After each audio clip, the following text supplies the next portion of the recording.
大家好啊！翻到嚟呢一節嘅賽後檢討先，咁呢一場就係上次嘅重心場次啦。咁啊，跑第一名呢隻將才啊，真係好嘢！莫雷拉嗰日就係咁攝，隻都係咁樣俾佢攝到出嚟。咁啊，呢隻將才一樣都係咁樣贏法啦。咁啊，原欄一路攝到出嚟就贏咗啦。咁啊，係咯，都冇乜好講啊，就係總之就係雷神勁勁在佢肯攝啦。咁啊，第二名嘅勝利仔咧，嗱呢個咧柏寶咧就弊在佢騎法就唔肯攝啦。咁你見到佢啦，其實當日場地就好利內欄嘅，咁但係因為基於佢跑法啦，咁啊轉彎飛出大外檔咁衝上嚟，咁啊最後幾步力弱，輸俾將才就無話可説啦。咁啊第三名嗰隻財寶家駒啦，咁就韋達都 OK 嘅，呢場發揮得好啦，咁啊賺咗個形勢，咁都騎得正常啦。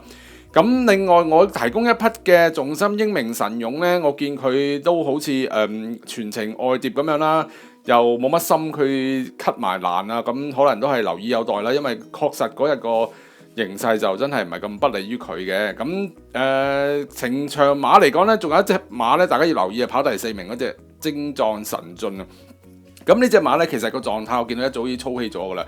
咁今場就試前試後啦，咁啊最後就湧翻上嚟第四，咁啊應該嚟緊跑翻啲快活谷路程啊，或者都唔係啊，沙田1400、1600米咧都係射程範圍噶啦。咁呢隻馬大家可以緊記住佢啊。好啦，翻到嚟4月5號星期三晚啊，上演8場嘅全例賽事喎。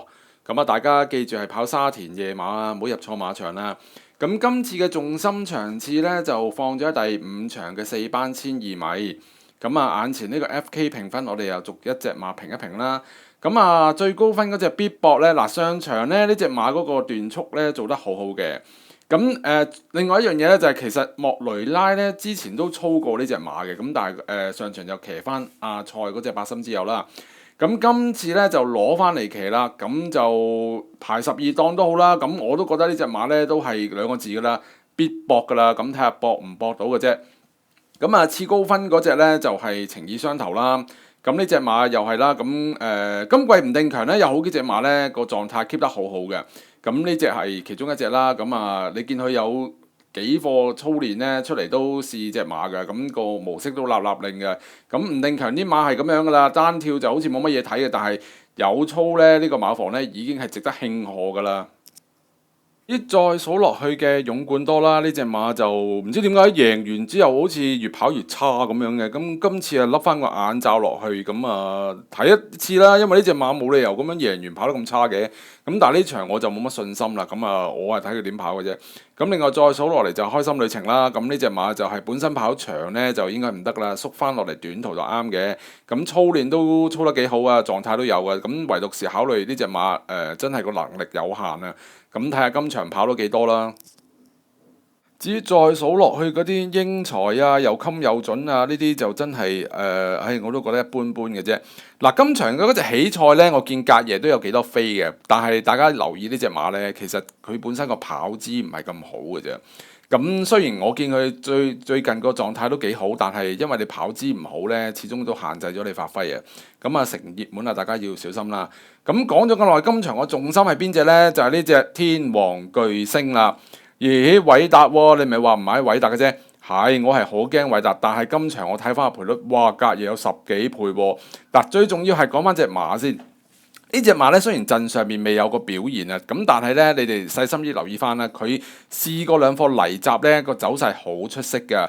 咁佢曾經都之前跑過一場泥地嘅，咁嗰場都係唔得啦。咁但係大家留意翻啦，嗰場佢係沿途大惡碟轉彎走嘅，當晚嗰場地係好不利外碟嘅。咁所以嗰場我就當抹咗佢嘅。今次排翻內檔，韋達唔知係攞嚟騎啊定係點樣啦？我覺得呢場就真係幾有機會嘅，同埋個馬嘅狀態，我見佢都跑咗個狀態翻嚟㗎啦。咁所以呢場我就一於搏佢嘅。